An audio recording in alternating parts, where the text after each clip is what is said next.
Welcome to Suman TV. ఈరోజు bagara rice చేసుకుందామండి. Telangana special అయితే పేరు మంచి బగారా రైస్ అని పెద్ద పేరు ఉంది, కానీ చాలా సింపుల్, చాలా ఈజీ. ఇక్కడ ఫ్రీక్వెంట్గా చేస్తారు.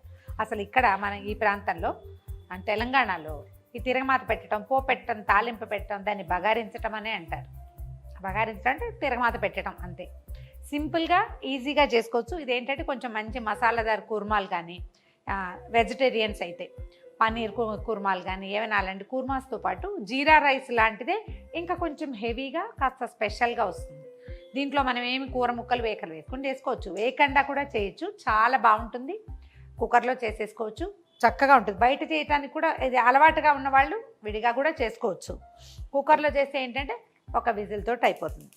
మొదలుపెట్టే ముందే ఒక గంట ముందే బాస్మతి రైస్ అయితే ఒక గంట ముందు కడిగి పెట్టండి. కడిగేసి శుభ్రంగా 2-3 సార్లు, ఎక్కువ నలపకుండా నీళ్ళు తీసి పక్కన పెట్టాము. ఇదిగోండి తడిగా కొంచెం ఆరిపోయిన బాస్మతి రైస్ ఉన్నాయి. ఒక 2 కప్పుల బాస్మతి రైస్ తోటి చేసుకుందామని. ఈ బగారా రైస్కి నూనె కంటే నెయ్యి చాలా బాగుంటుందండి తాలింపుకి. ఒకవేళ మన దగ్గర అవకాశం లేకపోతే నూనె వేసుకోవచ్చు, కానీ ఒక స్పూను నెయ్యి కూడా వేస్తే బాగుంటుంది. ఓ 2-3 స్పూన్ల నెయ్యి వేసాను, ఇంతే. ఇంకా పైన ఇంకేం వేయను. దీంట్లోకి ఏంటంటే 2 పెద్ద ఉల్లిపాయలు చీలికలు మనం పకోడీలకు చేస్తాం కదా, అట్లా చీల్చి పెట్టాను. ఒక 1/2 డజను పచ్చిమిరపకాయలు. కొంచెం మసాలా దినుసులు ఒక్కొక్కళ్ళు ఒక్కో రకంగా వేస్తారండి. షాజీరా ఇంపార్టెంట్. మామూలు జీరా వేస్తే మనకి జీరా రైస్ వాసన వచ్చేస్తుంది. షాజీరా వేసుకోవాలి. తర్వాత ఏమో లవంగాలు, ఏలక్కాయలు, దాల్చిన చెక్క ఇవన్నీ వేసుకుని కొంచెం జాపత్రి ఉంటే అది, తర్వాత ఏమో ఒక జాపత్రి పువ్వు, స్టార్ అనీస్ అంటారు అలాంటివి, ఇంకా మరాఠీ మొగ్గ అలా అనాస పువ్వు అలా కనపడతాయి కదా, వాటిని కూడా వేసుకోవచ్చు మన ఆసక్తిని బట్టి. వాసన బాగుంటుంది వాటి వల్ల. నెయ్యి కాగిపోయింది. దీంట్లో జీడిపప్పు చాలా బాగుంటుందండి. మామూలు బిర్యానీలు కంటే కూడా ఈ బగారా రైస్లోకి జీడిపప్పు భలే రుచిగా ఉంటుంది. 1 స్పూన్ షాజీరా వేసాను. తర్వాత షాజీరా వేగంగానే ఒక 5-6 లవంగాలు, ఒక 5-6 ఏలక్కాయలు, ఈ మాత్రం దాల్చిన చెక్క, తర్వాత మన దగ్గర ఉంది జాపత్రి, స్టార్ అనీస్ 2 ఉన్నాయి. బిర్యానీ ఆకులు, బిరింజి ఆకు అంటారు, బే లీఫ్ అంటాము, ఏదైతే అది మనం ఏ పేరుతో పిలిస్తే దాన్ని. బగారా ఆకే ఇంపార్టెంట్ అంటారు. చీల్చి పెట్టుకున్న పచ్చిమిర్చి, దాంతోపాటు ఈ ఉల్లిపాయ ముక్కలు కూడా వేసాం. జీడిపప్పు కనుక మనం ఈ తాలింపులోనే వేసేస్తే ఇవి ఉడికిపోతాయండి. అలా కాకుండా వేగిన ఇది ఉండాలంటే చివరికి వేయించి పైన వేసుకుందాము. అది మాత్రం వేయలేదు. ఉల్లిపాయల్లో పచ్చిపోయి పూర్తిగా వేగే వరకు ఉంచాక 1 స్పూను అల్లం వెల్లుల్లి పేస్ట్ వేసుకుందాం. ఇది డబ్బాలోదో ఫ్రిడ్జ్లోదో ప్యాకెట్లో కాకుండా ఫ్రెష్గా అప్పటికప్పుడు దంచి వేస్తే వాసన చాలా బాగుంటుంది. పచ్చివాసన పోయేదాకా వేయి చేసేద్దాం. అల్లం వెల్లుల్లి వేగిపోయాక చేతి కొద్ది పుదీనా శుభ్రంగా ఒలిచేసి కడిగి నీళ్లు పిడిచేసి పక్కన పెట్టండి. తర్వాత అందులో సగమే కొత్తిమీర, పుదీనా ఎక్కువ, కొత్తిమీర తక్కువ. మీకు నచ్చుతుందంటే ఫ్రెష్ గ్రీన్ పీస్ కానీ, తర్వాత ఏమో మన మొక్కజొన్నలు కానీ వేసుకోవచ్చు, మందే చాయిస్. ఒక చిన్న స్పూను గరం మసాలా పౌడర్, మనం బిర్యానీలోకి వాటిలోకి చేసి పెట్టుకుంటాం కదా, అది వేసేస్తే సరిపోతుంది. కడిగి పెట్టుకున్న బిర్యానీ రైస్ని ఇందులో వేసేద్దాం. మామూలు బియ్యంతో కూడా చేసుకోవచ్చండి.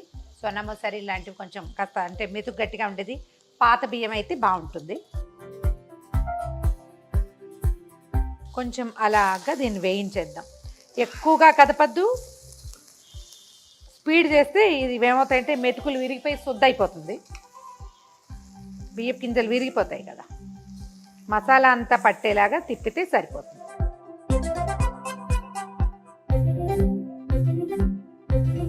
ఈ పండ్లకి అట్ల కాడలు ఉంటాయి కదా, దోసల కాడలు, అవి చాలా బాగుంటాయి. గరిటెలు పెడితే కొంచెం బియ్యపు గింజలు విరిగిపోయేందుకు అవకాశం ఎక్కువ. ఒక 2-3 నిమిషాల పాటు రైస్ని వేయించేద్దాము. ఇది మనకి బాస్మతి రైస్ ఒక గంటన్నర ఇంచుమించుగా నానింది కాబట్టి 1కి 1 వేస్తే నీళ్లు సరిపోతుంది.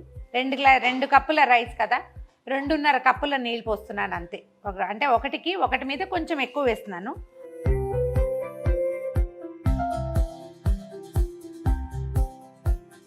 రైస్కి సరిపడా ఉప్పు వేసేద్దాము. ఒకసారి పైకి కిందకి కదిపేద్దాం.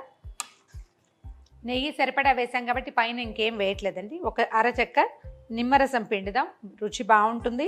అన్నం బాగా విరిబడి కూడా వస్తుంది నిమ్మరసం వేయటం వల్ల. నిమ్మకాయ వేసాక ఒకసారి కదిపేసి మూత పెట్టేసి హై ఫ్లేమ్ మీద ఒక్క విజిల్ రానిస్తే ఈ రైస్కి సరిపోతుంది. కానీ విజిల్ని కదపడం కానీ అలా ఏమీ చేయకుండా ఒక 15 నిమిషాల పాటు దాన్ని అలాగే వదిలేయాలి. హీట్కి దాని అంతటా అది మొత్తం చక్కగా సెటిల్ అవుతుంది. వెయిట్ పెట్టేద్దాము. ఒక విజిల్ రానిచ్చి స్టవ్ ఆపేద్దాం. కుక్కర్ ఒక విజిల్ వచ్చింది, ఆపేసాను. స్టవ్ మీద అలాగే ఉండనివ్వండి, దాన్ని కదపద్దు, తీయద్దు. పూర్తి స్టీమ్ అంతా తగ్గిపోయి కుక్కర్ మూత దాని అంతటా అది ఊడొచ్చేదాకా అట్ట పెట్టేసేయాలి. జీడిపప్పులు వేయించి పక్కన పెట్టాను. ఇది రాగానే జీడిపప్పులు అందులో వేసేయటం, ఒకసారి పైకి కిందకి కలిపి సర్వ్ చేసుకోవటమే. మన కుక్కర్ మూత తీసి చూద్దాం ఎలా వచ్చిందో. చక్కగా పొడిపొడిలాడుతూ ఉంది చూడండి. జీడిపప్పులు వేయించి పెట్టుకున్నాం కదా, ఇవి ఇందులో కలిపేద్దాం. ఒక్కసారి ఎక్కువగా కాకుండా పైనుంచి కిందకి తిరిగేస్తే సరిపోతుంది. అడుగంటలేదు, చక్కగా ఎక్సలెంట్గా వచ్చింది. ఇలా డైరెక్ట్గా కొంచెం పెరుగు పచ్చడి రైతా నలుచుకుని తినేయచ్చు. ఏదైనా మంచి మసాలాదార్ కూరలు ఏమైనా ఉంటే వాటితో పాటు తినచ్చు. ఎలా కావాలంటే అలాగా.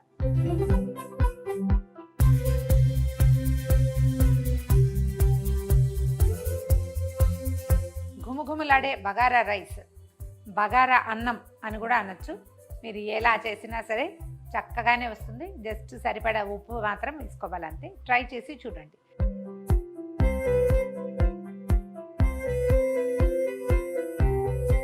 ఈ వీడియో కనుక మీకు నచ్చినట్లయితే లైక్ చేయండి, షేర్ చేయండి. మరిన్ని ఇంట్రెస్టింగ్ వీడియోల కోసం సుమన్ టీవీకి సబ్స్క్రైబ్ చేసుకోండి.